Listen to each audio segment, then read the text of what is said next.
Сегодня в недельном информационном выпуске Якутского НИИ-сельского хозяйства имени Михаила Григорьевича Сафронова собрание Совета молодых ученых института, внедрение в эксплуатацию нового газового хроматографа для исследования в лабораторных условиях наличия органических веществ, знакомство исполняющего обязанности директора института Михаила Чиросова с научными подразделениями, в частности визит в Покровский филиал института, лабораторию ветеринарной биотехнологии и лабораторию разработки микробных препаратов, встреча администрации института с представителями средств массовой информации.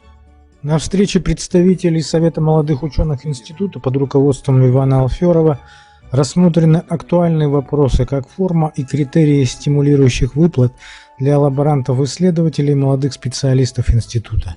Так, для стимулирования апробационной деятельности молодых ученых предлагается стимулировать очное выступление с докладом на научно-практических конференциях. Ежегодно Совет молодых ученых совместно с Малой академией наук организует научно-практические конференции «Степановские» и «Сафроновские чтения», «Потенциал молодежи» и другие, где молодые специалисты являются модераторами, экспертами и участниками. Данный вид деятельности также желателен для внесения в пединститута. По мнению собравшихся, это станет существенной мотивацией молодого ученого. С целью повышения профессиональных компетенций молодые ученые предлагают организовать длительные стажировки научных сотрудников института, ведущие институты страны, а для аспирантов возникает острая потребность для участия в международных конференциях. Совет молодых ученых считает, что это скажется на профессиональном росте специалиста и его будущих высоких научных результатах.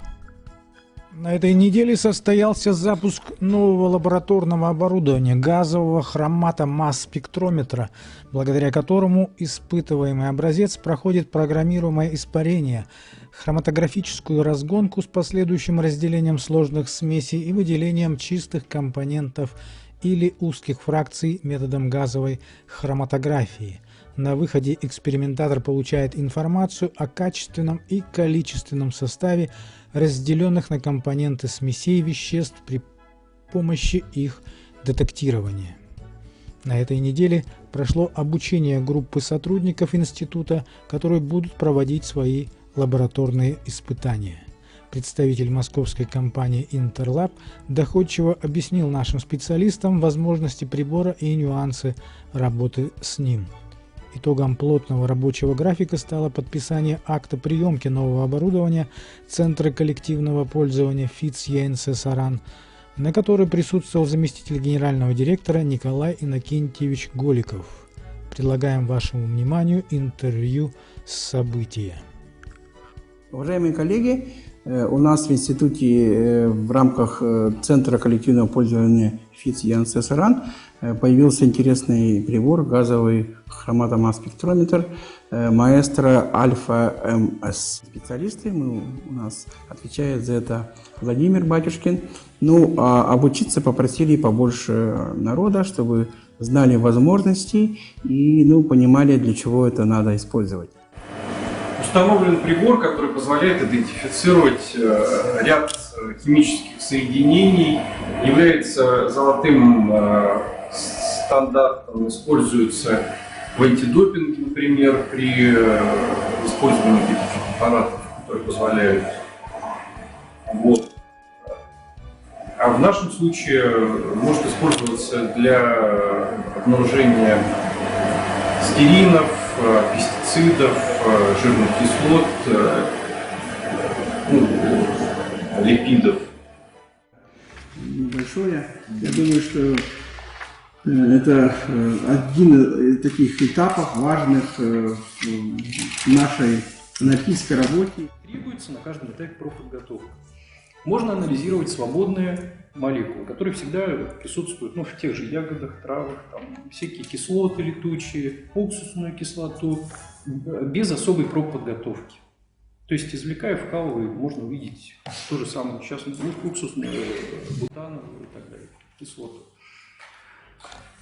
Неплохо анализируются пестициды. Вот мы сейчас тренируемся на пестицидах.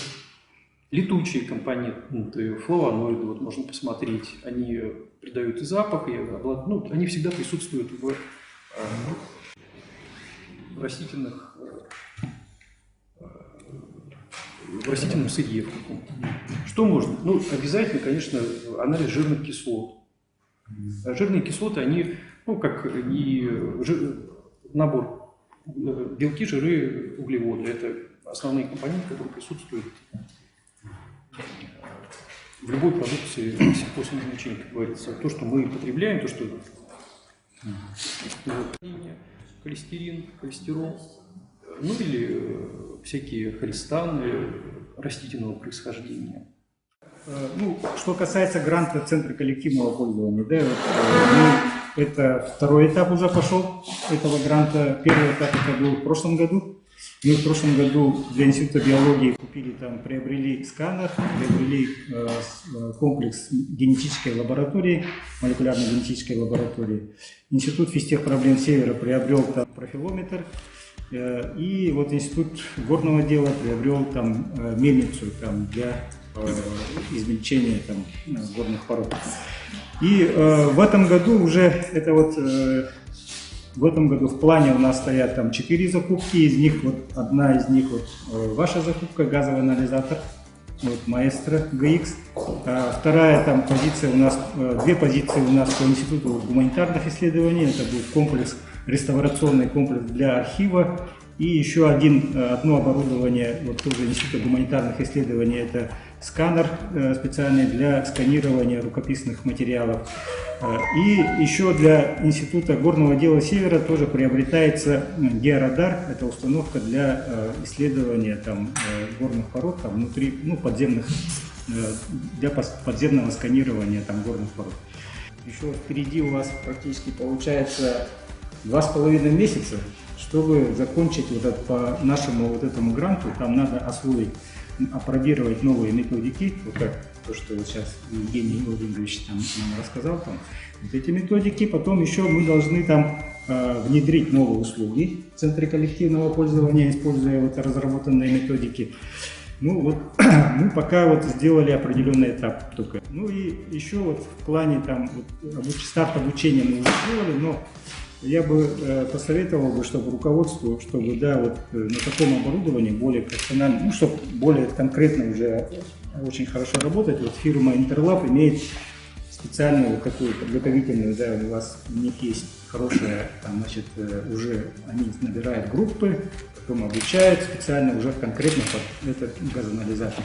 Если у вас будет возможность институту там как бы хотя бы там несколько человек там постараться там как-то провести полный курс обучения, то данное оборудование бы использовалось очень там полную силу. О своем визите филиала в Хангаласском улусе и посещении администрации Хангаласского улуса рассказывает исполняющий обязанности директора Якутского НИИ сельского хозяйства Михаил Михайлович Чиросов. Конечно, встреча с главой Олегом Валерьевичем, где мы подняли и получили принципиальное согласие по очень многим направлениям, в частности по земле, вопросы, связанные с некой поддержкой оплаты наших долгов по земле. И в целом была очень такая приятная беседа. Ощущается, что Хангаласский улус нас уважает, любит. Был еще Скрябин Тихон Николаевич, это зам генерального директора, тоже часть вопросов с их стороны были подняты. Ну, такое интересное сотрудничество между муниципалитетом, производством, предприятиями, наукой и даже с элементом образования. Посмотрели в Покровский наш участок, селекционную. Ну, там есть определенные нюансы, вопросы, переговорились, поняли позиции друг друга, теперь будем улучшать нашу нормативку, чтобы все было в порядке. Ну и в конце я заехал в воинскую школу. Сами прекрасно знаете, что они всегда нам помогают на уборках, на закладках, опытах, поэтому со школой переговорили, чтобы социум нам помогал, чтобы было меньше проблем с лошадьми, с коровами, которые там могут заскакивать на наши поля, нам это не очень нравится. они обещали оказать содействие в переговоре с главой. Ну и у них еще очень скоро столетие школы. Поздравить все равно за много лет с этой школой. Мы много-много оттуда даже и наши сотрудники оттуда вышли, и много взаимодействия. На этой неделе Михаил Чиросов знакомился с работой научных подразделений института.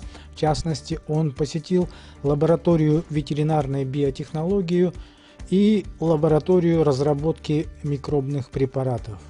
Заведующие лабораториями Михаил Петрович Неустроев и Надежда Петровна Тарабукина подробно рассказали Михаилу Михайловичу о деятельности и специфике работы данных лабораторий.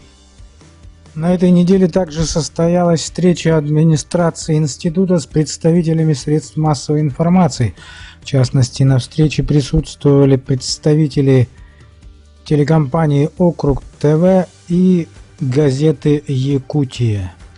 По результатам встречи была проведена онлайн-трансляция с лаборатории ветеринарных биотехнологий, а также запланирована серия публикаций в Центральной республиканской газете по вопросам деятельности якутского НИИСХ имени Михаила Григорьевича Сафронова.